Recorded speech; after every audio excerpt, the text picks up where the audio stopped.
Good evening, and welcome back to the Pastor Study. Have you ever felt that God had forgotten all about you?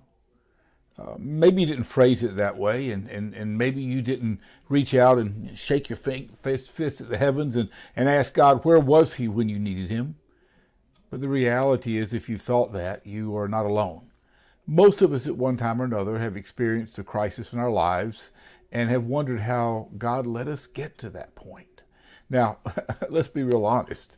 At least where I'm concerned, many of those crises, I have to own up to a part in their making. Part of it was my own reaction or response to my own behavior, my own choices. But regardless, in the midst of that crisis, we are left wondering, why are we going through this? Why are we alone? God, where are you in the midst of this mess? And of course, God, are you even there? Now, let's be real, in the church world, we don't want to admit to saying those things because it makes us look like our faith is weak. No, we've just taken a blow to our worldview, our life view, and it takes us a little bit to get back on our feet. But nonetheless, the feelings at the moment are very, very real, and if we're honest with ourselves, that's where we were. I don't believe God holds us accountable for that because he's made provision for that. In Isaiah chapter 49, verse 16, God is speaking to Israel. And Israel as a nation has raised that question. God, how have you let us get to where we are? Have you even forgotten all about us? Now, they have a history with God. God took them through the Red Sea after delivering them from the Egyptian bondage. He did multiple miracles in the wilderness, providing water from a rock and quail to eat, and the clothes never wore out in a 40-year journey. He moved them into a new land and made provision for them in a land that was in the midst of an arid desert, was, to use God's words, flowing with milk and honey. But they've disobeyed God.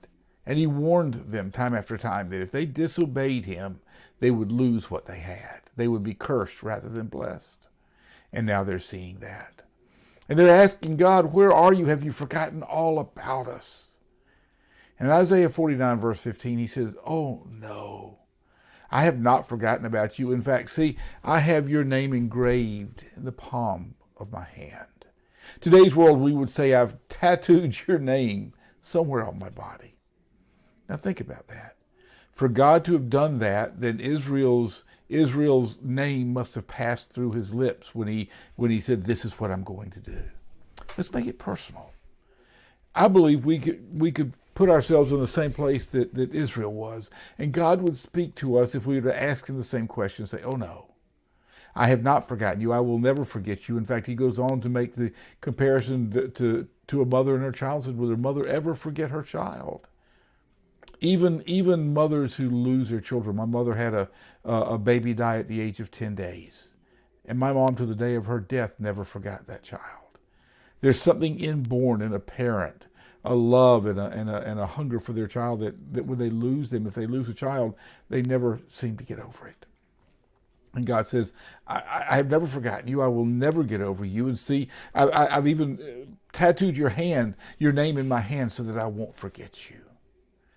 He speaks that to us as well. Maybe you've never had anybody care for you. Or maybe those that you have cared for you have hurt you. Have maybe left you stranded. Maybe you've gone through a particular difficult, painful divorce or some other issue in your life. And you feel like you've been left all alone. Well, let me tell you that even though human beings may have failed you, even those who you felt have loved you, you should have loved you the most, whom you love the most, have failed you, God has not. And at the very point you feel the lowest, just as Israel did, God is saying, oh no, your name is still on my lips. I have you engraved in the palm of my hand. I have tattooed your name so that I won't lose it or forget it. It won't get shuffled under the paperwork on my desk. I won't lose it in my memory. I have it before me where I can't forget it. So the next time that you feel like you're alone, and you no doubt will, the next time you feel like you've been abandoned, and I have no doubt that feeling is going to come around again because it is a very common human emotion.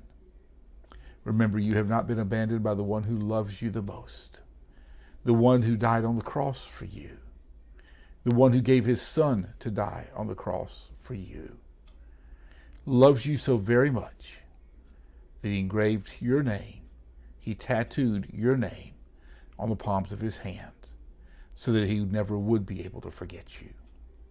So that no matter what you're going through, no matter what your circumstances and situation, you're not alone. And his lips are whispering your name as he calls out and says, my child, I still love you, and I have not forgotten you. And with that thought, I will look forward to seeing you next week in the Pastor Study.